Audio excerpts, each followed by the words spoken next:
Hello, welcome to the EPG Pathshala program in Linguistics. I am Professor Ravinder Gargesh from the Department of Linguistics, University of Delhi.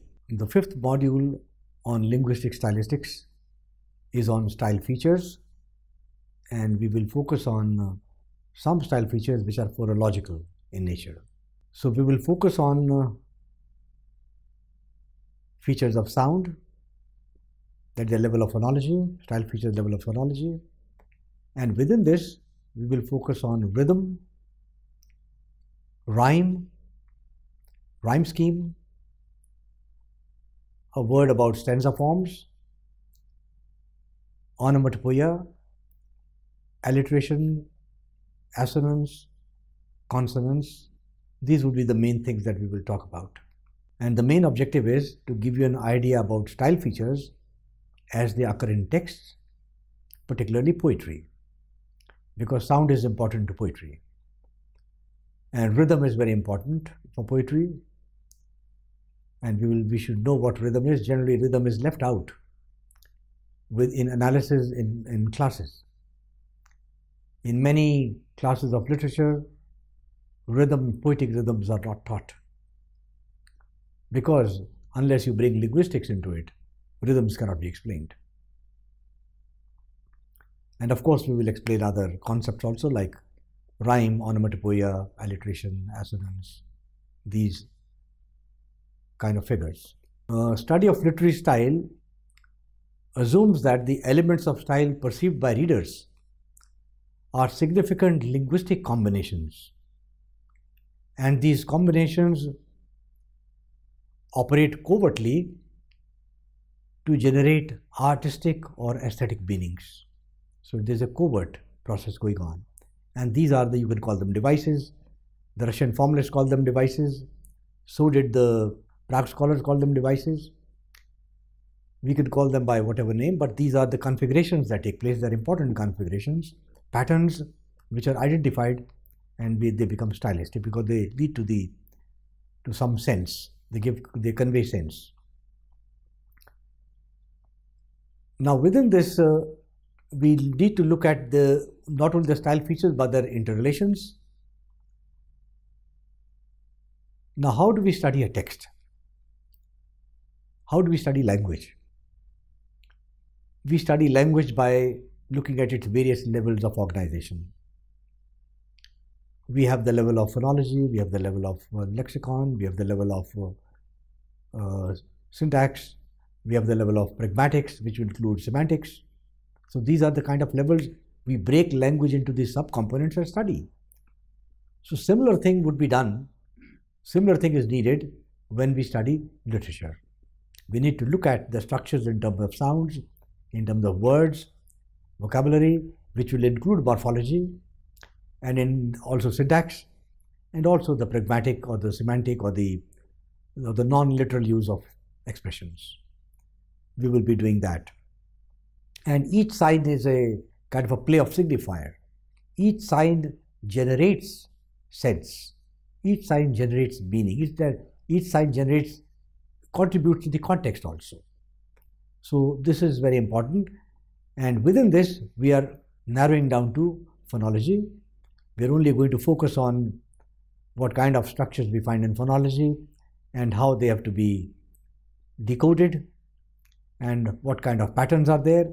Of course, it is not possible to discuss all the patterns, but we will discuss major patterns which could give you an idea about how to go about and handle other patterns. So you need to have the ability to handle other patterns.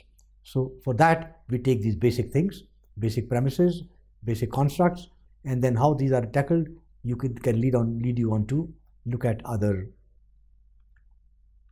facts. Now we know that phonology is a branch of linguistics and it identifies distinct sound groups and how these are put together to give meaning. How these phonetic elements of a language are grouped together and exploited by speakers to communicate their meaning. The phonological patterns not only draw in a text, the phonological patterns draw our attention.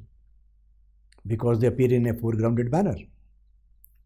They're foregrounded, they draw our attention, they enhance communication, they generate rhythm, they generate patterns, which may be formal patterns, or sometime now currently the trend is to violate the patterns, maybe a new pattern. Metrical patterns link similar sounding words together, create rhyme, create alliteration,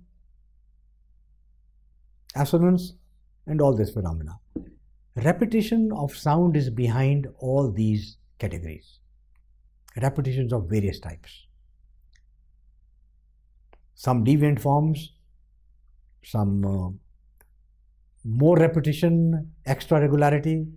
So extra regularity is also foregrounded because it is not used in ordinary language. The frequency is not that much. Here the frequency may be much more. Repetition may be much more. So these are the things that we will look at, but restrict ourselves to the system of sound or phonology. The most important is rhythm in poetry. What does rhythm depend on? Rhythm depends on a number of factors, mainly two. One, it depends upon the mathematical pattern of syllables. Mathematical pattern of syllables giving us meter, and meter giving us the rhythm. So we will look at some meters, we will look at what kind of rhythms are there. There's a metrical rhythm, there's a prose rhythm, prose-like rhythm. There is a rhythm, number one. Number two, rhythm depends upon performance. The reciter, the reader.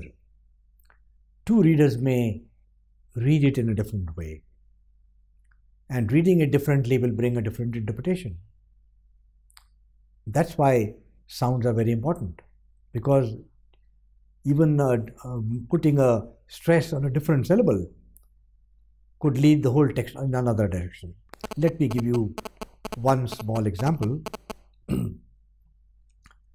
This is a line from Julius Caesar. I hope you have all read this play.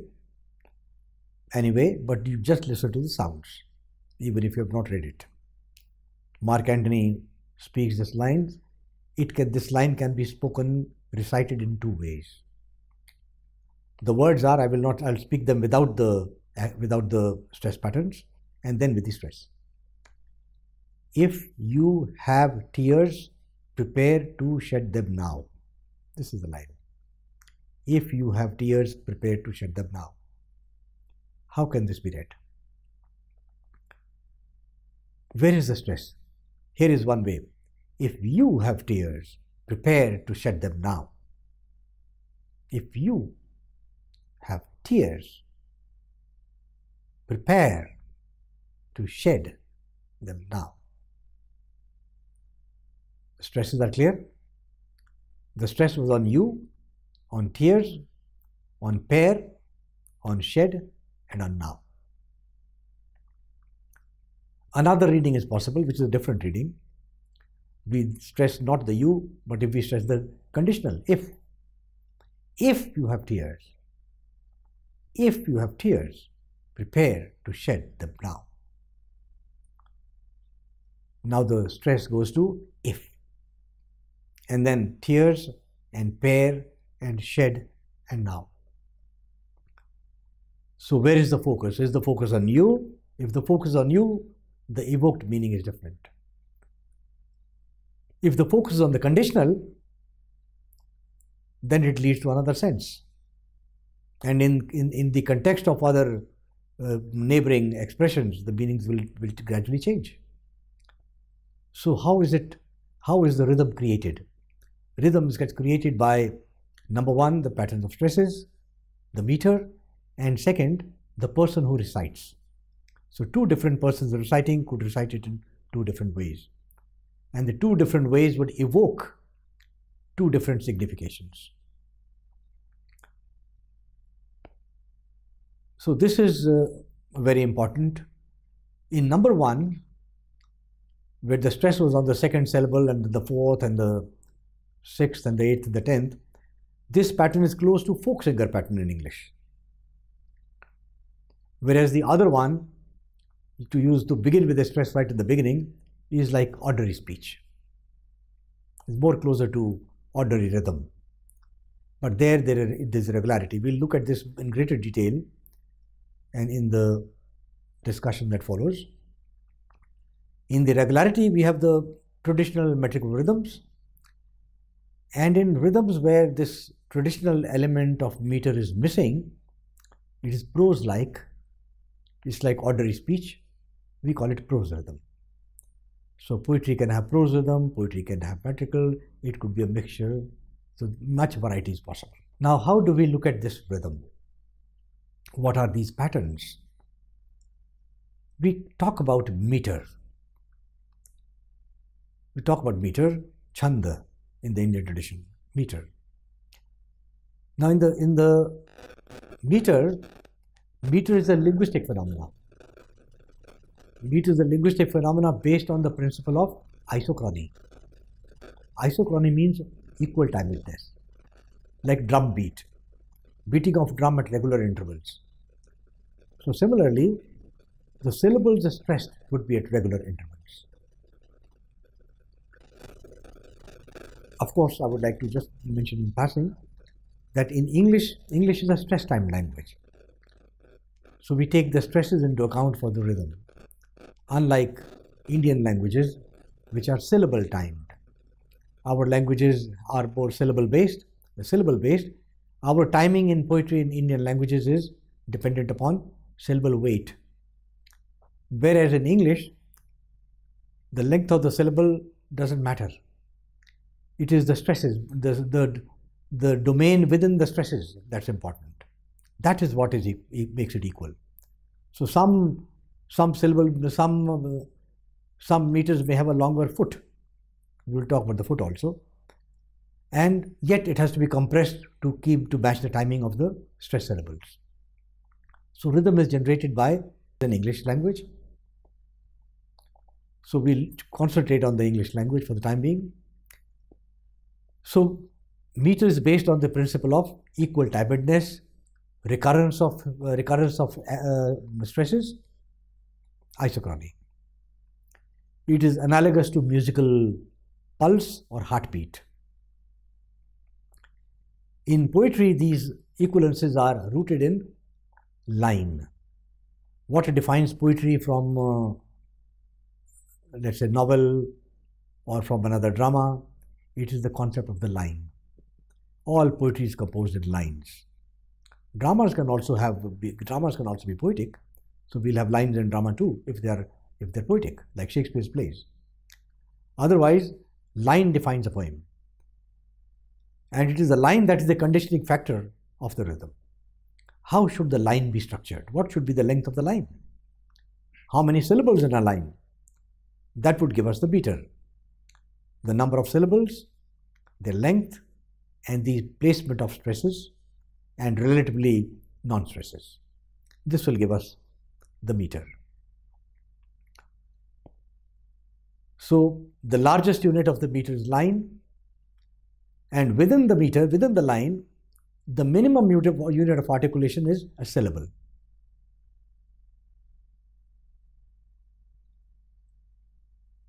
So syllables in English, I said, are stressed, unstressed, but in Indian languages they are more, the timing is based upon syllable weight. Now these units, based on the principle of equivalence, that is syllables, how they are valued according to the stresses placed on the different syllables within the line, it generates a rhythm. In any poetic line, the number of syllables can be counted, and their organization into metrical units can be observed. So what is the recurrence? The recurrence will tell us what it is. The recurrence of the metrical units will result in verse, the rhythm of the verse. Since each language has its own process of recurrence, we just mentioned in passing, classical Greek, Latin, Indian languages, Poetry is organized into lines of long and short syllables. Chinese poetry is dependent on tones, but English poetry exploits stresses and relatively non-stressed syllables. Meter in English literary tradition is conventionalized type of stress patterns.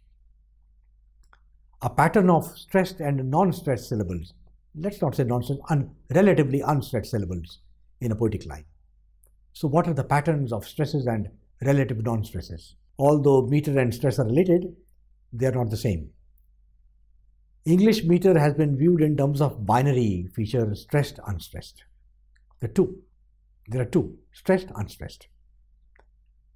Traditionally marked with a accent marker and the other marked with generally a cross, which means unstressed or relatively less stressed. You can also mark them with the SW, strong syllable, weak syllable. And in poetic works, the binary system of metrical combinations are highly controlled in sequences, in traditional poetry, very controlled, and are said to occur in feet. What is this feet? Feet is the combination of stressed and unstressed syllable or syllables. So one unit, one pattern identified is a foot. So there's 1 foot and it can have many feet.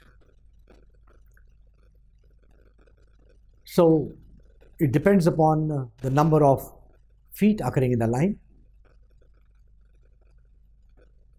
In ordinary language, these control of feet is missing. So we have a prose-like rhythm. Prose, we speak like ordinary speech is more prose. In prose rhythm, prosaic, it's more prosaic. But poetry is marked by metrical patterns, traditional poetry particularly. The most common types of metrical feet are iam, trochee, anapest, and dactyl. Their organization patterns are, what is an iam? Iam, 2 feet, 1 foot, 2 syllables. First syllable is unstressed, second syllable is stressed. This pattern of relatively unstressed and stressed, this is iam. The reverse one is trochee. The first syllable is stressed, the second one is relatively less stressed, the weaker one. So unstressed, stressed is iam, stressed, unstressed is trochee, 2 syllables. Anapest and dactyl consist of 3 syllables. Anapest consists of unstressed syllable, and stressed syllable. Again, by unstressed I mean relatively less stressed. One is prominent, the other is not prominent. So the main accent falls on the third syllable. Unstressed, unstressed, stressed. This is the terminology they generally use in metrical analysis. Dactyl is the opposite of anapest. Stressed syllable, then unstressed and unstressed. So let us take these 4 as major categories of meter, and we can take some examples to show how it creates the rhythm in poetry. Here is an example from Shakespeare, from Milton. Listen to the stresses very carefully. And swims, or sinks, or wades, or flies. Again, and swims, iam. Now iam, as I said, is unstressed and stressed. See how the pattern occurs in this line from Paradise Lost by John Milton. Listen to the sounds carefully and the stresses. And swims, or sinks, or wades, or creeps, or flies. Again, and swims, or sinks, or wades, or creeps, of flies. Stress is on swims, sinks, wades, creeps, flies.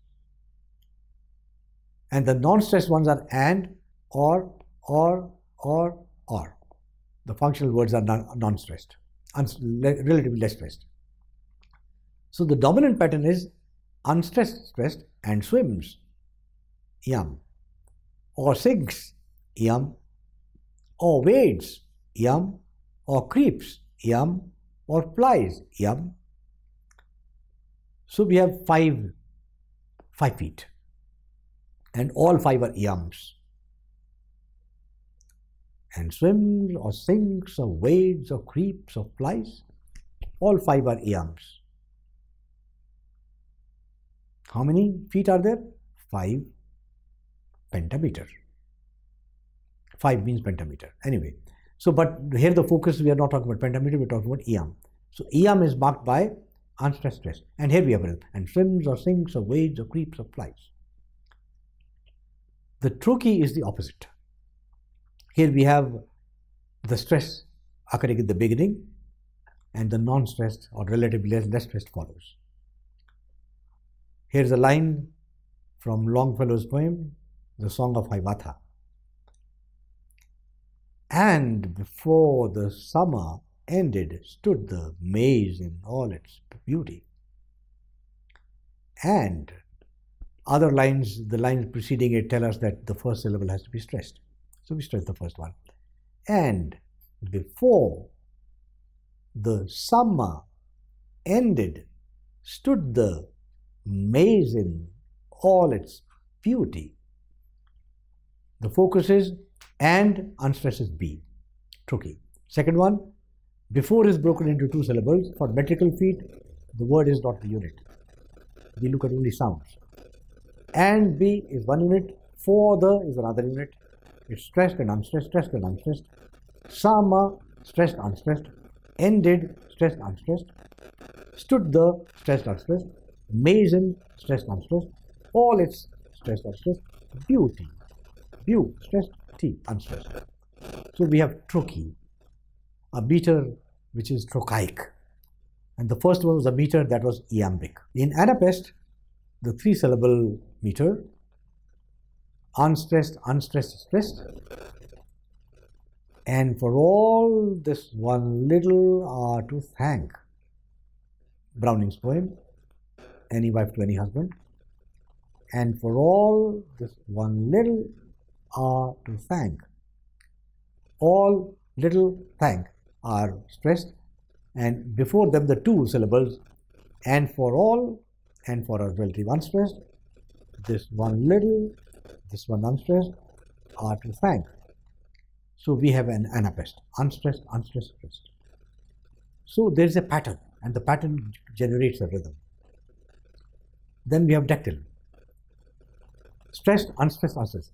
Gleamed on the columns of cypress in cedar, sustaining the branches. Gleamed on the stress is on gleamed. Gleamed on the is unstressed. Columns of, co is unstressed, lums is not, columns of is not. Cypress and, cy is stressed, press is not, and is not. Cedar, sustain, cedar, sus, cedar. Se has stress, and der and sus doesn't have, sus of sustaining.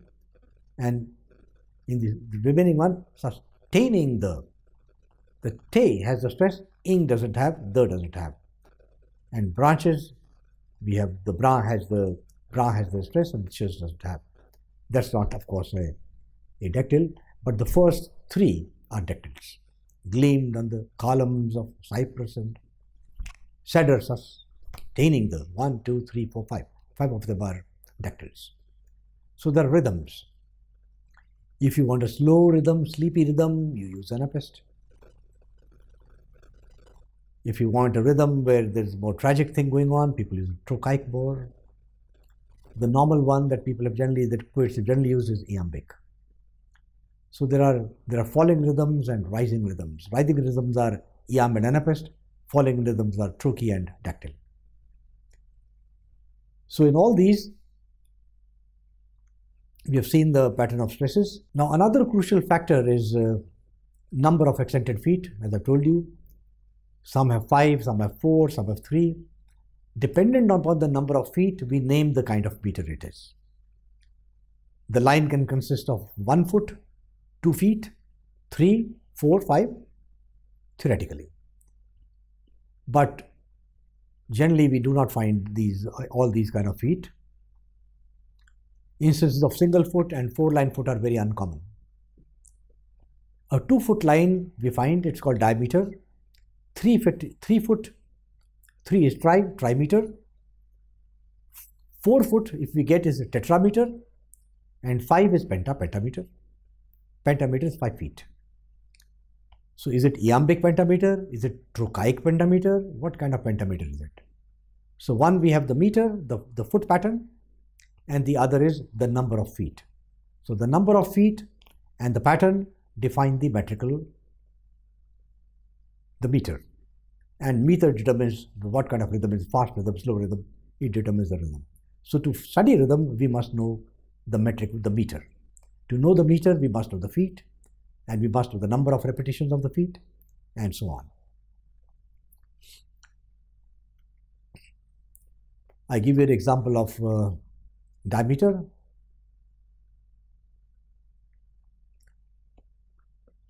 One more unfortunate. One more on. This is one stressed, more on unstressed. Fortunate. For is stressed, chu and net is not. So it's 2 meters. We have a dactyl and a dactyl. So it's a diameter. Then I'm monarch of all I survey. I am monarch. I am mon. Unstressed, stressed. Arc of all. Unstressed, stressed. We have anapest, but only 2. That will be trimeter. And tetrameter, but hail, thou goddess sage and holy. But hail, 1 meter, yam, thou god, yam, des sage, another, and unstressed, and holy. Sometimes we have a syllable which we have to leave out. But there are 1, 2, and 3. But hail, thou goddess sage. But hail, thou goddess sage and holy. Tetrameter. Pentameter, the ploughman homeward plods his weary way. The ploughman homeward plods his weary way. The plough, yam. Man, home, another yam. Word, plods, another yam. His weir, another plod. Another foot, yam. Airy, way, another yam. So 5 yams, it's a pentameter, and it's iambic pentameter. Thomas Gray, Elegy Written on Country Churchyard. Sometimes the last syllable is missed. It is compressed to form to be recited according to the rhythm of the poem. Sometimes there is a silent stress. So anyway, I hope you have understood this basic pattern.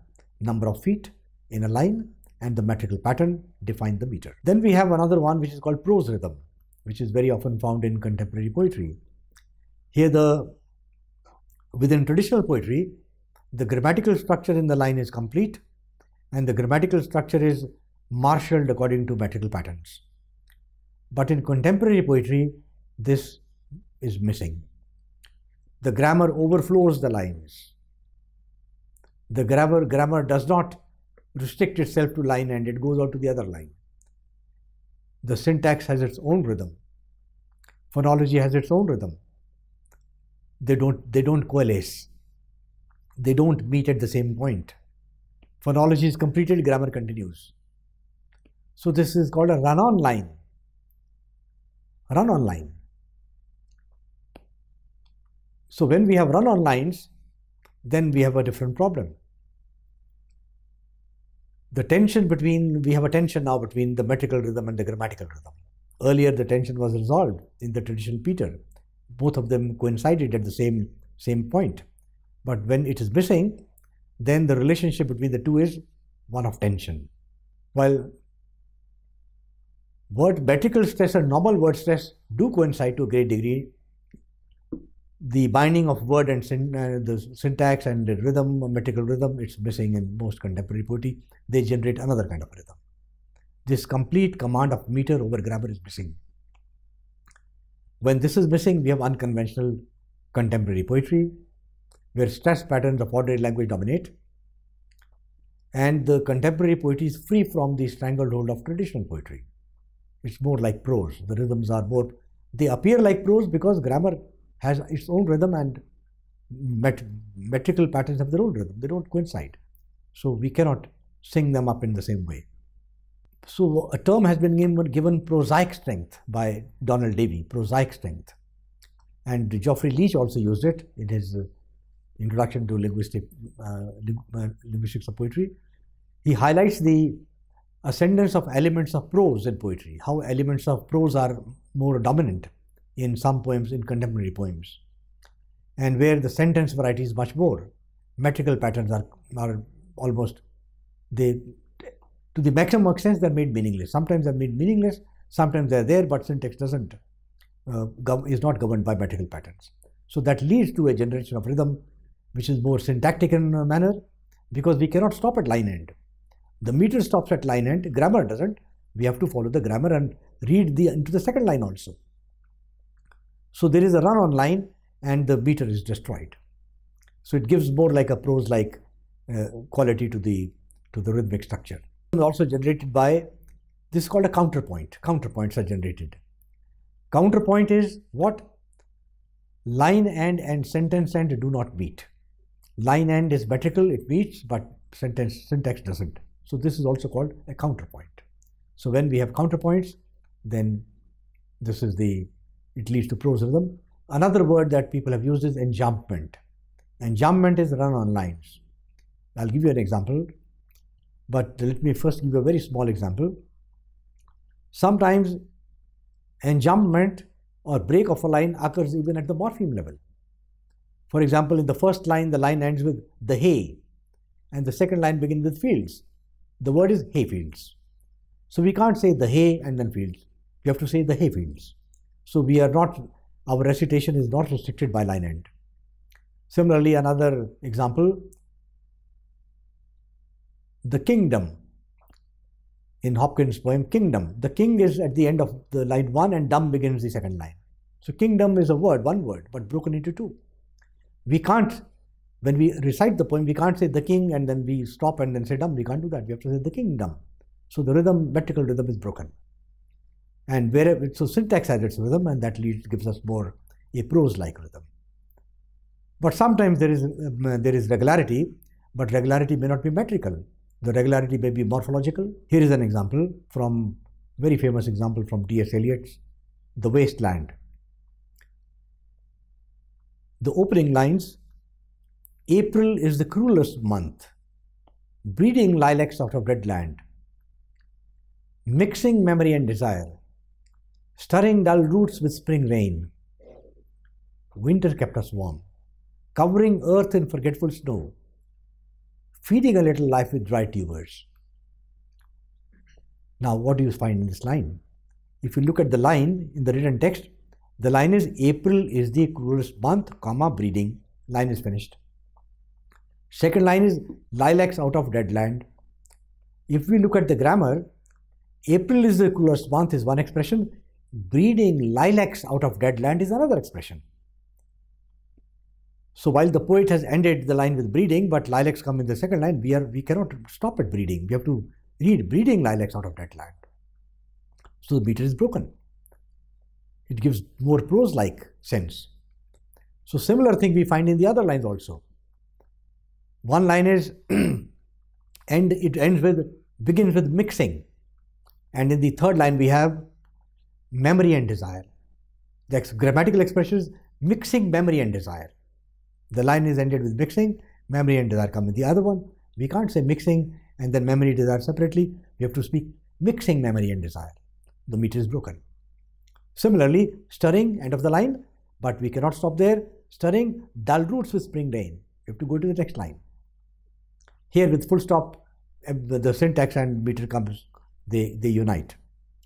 But again, the same pattern begins in the next 3 lines. Winter kept us warm, covering.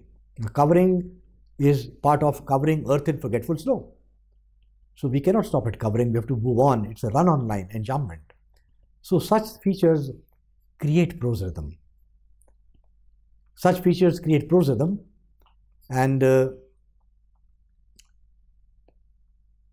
we have stanzas in poetry, but we do not call them stanzas here. We'll talk about stanza in a while. Here, the unit of a poem which is written in a prose format is called verse paragraph. So such poems are verse paragraphs. Let's look at rhyme scheme and stanza forms in brief. What's a rhyme? Rhymes have been one of the constituent factors of poetry. It results when the vowel and the succeeding sounds, that is, nucleus and the coda, between 2 words. For example, if the nucleus and coda are repeated, we have a rhyme. For example, must, rust. In must, the onset is ba, a is the nucleus, and st is the coda. So what is being repeated is ust, not must, but ust. The onset is not repeated. Must, rust, ust. This is rhyme. So rhyme is nucleus and coda. So when we have this rhyme is created across lines, when these rhymes are across lines at regular intervals, we call it this unit a stanza. And the stanza has a rhyme scheme. Let's look at one of the rhymes. Rhyme is a constitutive factor of poetry. And how does it happen? Let's take an example. So rhymes between 2 lines and rhymes across many lines constitute a stanza. And the rhyme at the end of the line, each line of the stanza will give us the rhyme scheme. How? Another distinction, rhymes can be at the end of the lines, rhymes can be inside the lines. If there is a rhyme inside, it's an internal rhyme, otherwise external rhyme. And the rhyme scheme is as per the external rhyme. For example, the ship was cheered, the harbor cleared. Cheer, clear, cheered, cleared, eared. This is a rhythm which is inside the line. It's an internal rhythm. External rhythm should be at the end of line. So here is an example of rhyme at the end. I dare not ask a kiss, I dare not beg a smile, lest having that or this, I might grow proud that while. Smile while, kiss this. First line rhymes with the third line, second line rhymes with fourth line. Now how do we give this rhyme scheme? Each rhyme is given a small letter A for the first rhyme, B for the second rhyme, C for the third, D for the fourth, if there are many number of lines. So for example, kiss, we give it this sound is, we give a symbol A. It has a rhyme A, arbitrary A. Second one is smile. So the rhyme is I'll. So I'll is different from is, it becomes B. The third one is this. This is like is of kiss. So this becomes A. And then we have while, which is like smile. This becomes B.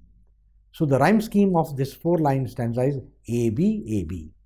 And a 4-line stanza, the rhyme scheme here is A, B, A, B. Then the rhyme scheme, the patterns of this rhyme scheme, it is indicated. I give you another example for the rhyme scheme. You can try it out. Shall I compare thee to a summer's day? Thou art more lovely and more temperate. Rough winds do shake the darling buds of May, and summer's leaves have all too short a date. What are the last syllables? Day, rate, May, date. So after day and May, AA is one rhyme. So first line ends with day, rhyme scheme is A. The third one is May, that is A, it's also A. Second one is temperate, 8, and date, line 2 and line 4, BB. So AB is also the rhyme scheme here. And number of lines are 4. The stanza is a 4-line stanza called quatrain. So different number of lines that constitute a stanza have different names. A 4-line stanza that we just saw is called a quatrain. A 2-line configuration is called a couplet. A 3-line configuration is called a tercet. 4-line quatrain, 5 lines cinquain, 6 lines sestet, 7 lines rhyme royal, 8 lines octave, and 9 lines Spenserian stanza. So different configurations have different stanzas, and all of them have specific patterns of rhymes. These are traditional patterns. So you can study them. You can study the syllables, the stress patterns, and identify what is the metrical pattern and what is the sing-song quality, how it can be sung. So this is how rhythm is generated. It is generated through meter in a line, across lines, in a unit called stanza. And stanzas can be repeated. This is about rhythm. Now we come down to onomatopoeia, alliteration, assonance, and consonance. Onomatopoeia, alliteration, assonance, and consonance, these are units of sounds organized within the line. Onomatopoeia refers to where the sound of words convey the meaning. For example, splash, bang. Splash is the word, it also conveys the meaning. Bang is a word, also conveys the meaning of a blast. So one can use onomatopoeic words and have its effect. I give you an example. Clashed on the sounding shields, the din of war. Clashed on the sounding shields. Clash is an onomatopoeic word. When clash is taken in consonant with sounding shields, the sound of the sh sound is made dominant. So there's a kind of a sound symbolism taking place, which gives the sound emanating from a war, for a fight, fighting with swords and shields. This is onomatopoeia. Alliteration is repeating the initial syllable, initial consonant of a stress syllable in a line. Initial consonant of a stress syllable in a line. So once this is repeated across words, one consonant repeated across words in the line and at similar positions before the stress, we call it alliteration. Here's an example. I caught this morning's binion, kingdom of daylight, dauphin, dapple, drawn, falcon. Let's take kingdom of daylight, dauphin, dapple, daylight, dauphin, dapple. All syllables are stressed, and the d is the, let's say, the onset. So when these onsets are repeated before the stress patterns in the same line or even the next line, this is alliteration.